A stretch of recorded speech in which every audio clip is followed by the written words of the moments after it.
Баршаңызға қайырлы күн, каналыма қош келдіңіз. Бүгін осындай капкейктің рецептісімен бөлісетін болам.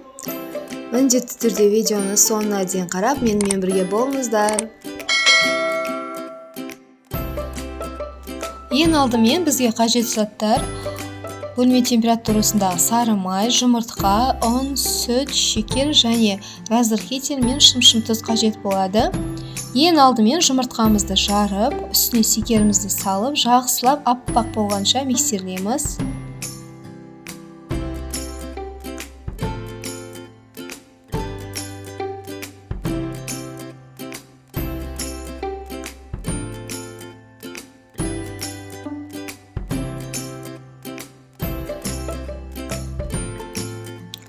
Сонан соң майымызды, сүтімізді, тұзбен жаңағы разрыхителімізді салып, жақсылап миксерлеп аламыз.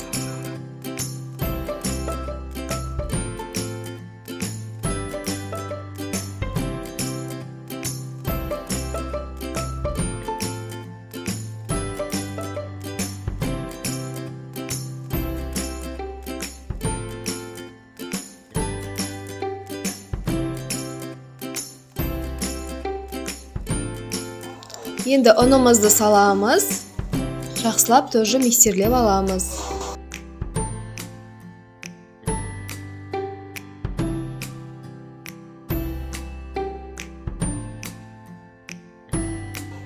Бізде осындай біркелкі массасы болу керек. Осындай арнайы капкейкіге арналған формаға капкейкілерімізді құйып шығамыз. Массаны құйған кезде форманың ортасына дейін салыңыз, өйткені ол көтерілген кезде ағып кетуі мүмкін. Сондықтан және әркім өз пештің ыңғайына қарай шамамен 20 минуттай пісіріп алады. Енді кремін дайындаймыз. Бізге креміне творожный сыр, сливки және қант ұнтағы қажет болады. Барлық ингредиенттер мөлшер видеоның астына тастап кететін болам.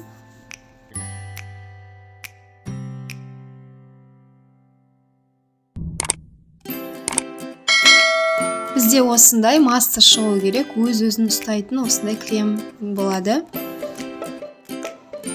Менде осындай закрытая звезда насадкасы кондитерлік және осындай кондитерлік мешокқа кигізіп кремімізді салып аламыз.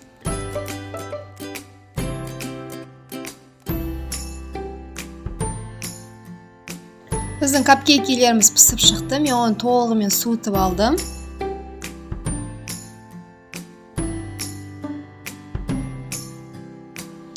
Осылай бетіне видеодағыдай етіп кремімізді айналдырып жағып шығамыз.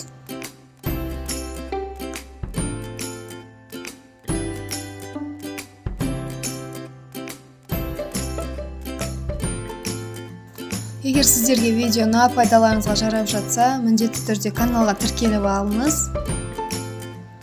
Алда тек оригинал рецепттермен бөлісетін боламын, сондықтан менімен бірге болыңыздар.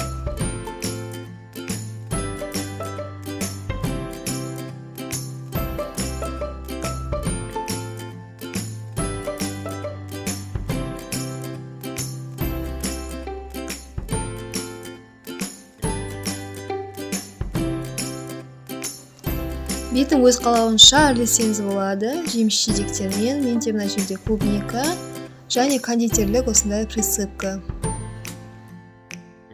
Жалпы бұл массада 16-18 капкейкке шығады. Менде 18 капкейкке шықты.